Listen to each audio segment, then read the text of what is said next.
ഹണി റോസ് കുറെ കൂടെ മിതത്വം പാലിക്കണം. അതാണോ കാര്യം? ഹണി റോസ് ചെയ്യുന്നത് നമ്മുടെ യുവാക്കൾക്ക്, യുവതികൾക്ക്, നമ്മുടെ കുട്ടികൾക്ക് തെറ്റായ മാതൃക കൊടുക്കരുത്. ഞാനൊരു മാനിനാകും മുമ്പ് എങ്ങനെയായിരുന്നു സ്വഭാവം?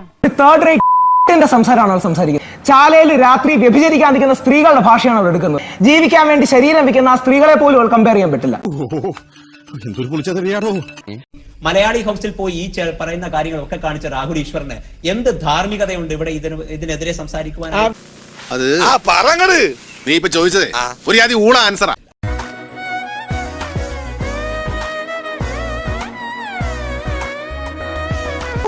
അതൊക്കെ കണ്ടുവല്ലേ? എനിക്ക് താല്പര്യം ഉണ്ടായിട്ടല്ല, പിന്നെ അവരൊക്കെ നിർബന്ധിക്കുമ്പോ. സദാചാര കാര്യങ്ങൾ സംസാരിക്കുന്ന വ്യക്തികൾ തന്നെ സ്വന്തമായി ഇത്തരം പ്രവർത്തനങ്ങളിലേക്ക് പോകുമ്പോൾ ആ വാദം വീക്കായി. എന്താ ഉറക്കം വരുന്നു?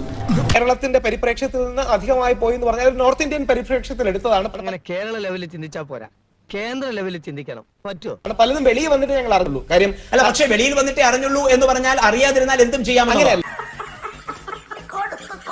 അങ്ങനെയല്ല, അകത്തു നിന്ന കാര്യങ്ങൾ എഡിറ്റ് ചെയ്ത് കട്ട് ചെയ്ത് കാണിക്കുമ്പോൾ പലതും ഉള്ളിൽ നിന്ന കാര്യം അല്ല വെളിയിൽ വന്ന് നമ്മൾ മനസ്സിലാക്കി പൂർണ്ണമായി ഉൾക്കൊള്ളുന്നു, ആ ചോദ്യം അംഗീകരിക്കുന്നു. അതിലെ പല കാര്യങ്ങളും അമിതമായി പോയെന്ന് വാദിച്ചാൽ എതിർക്കാൻ ബുദ്ധിമുട്ട്. എതിർക്കാൻ ബുദ്ധിമുട്ടുന്നതിനപ്പുറത്തേക്ക് സമ്മതിക്കുമോ അത് അമിതമായി പോയി എന്ന്? അല്ല, തീർച്ചയായും ഹണി റോസ് ചെയ്യുന്നത് നമ്മുടെ യുവാക്കൾക്ക്, യുവതികൾക്ക്, നമ്മുടെ കുട്ടികൾക്ക് തെറ്റായ മാതൃക കൊടുക്കരുത്. ശരിയാ, അനുഭവസ്ഥര് പറഞ്ഞ എനിക്ക് വിശ്വാസം.